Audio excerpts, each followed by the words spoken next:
Hello everyone, I hope you are doing well. Today we will talk about how to fix or how to solve the problem of not opening on the application of ChatGPT. We click on settings. Here in this page,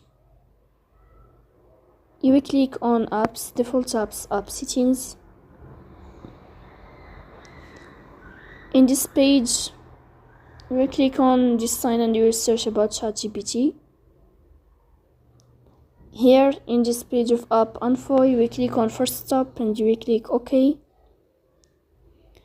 Then here in this window,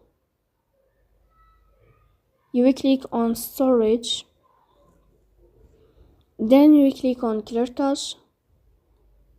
In the end, you will turn off your phone and you will restart your phone again to fix that problem. So please don't forget to support us.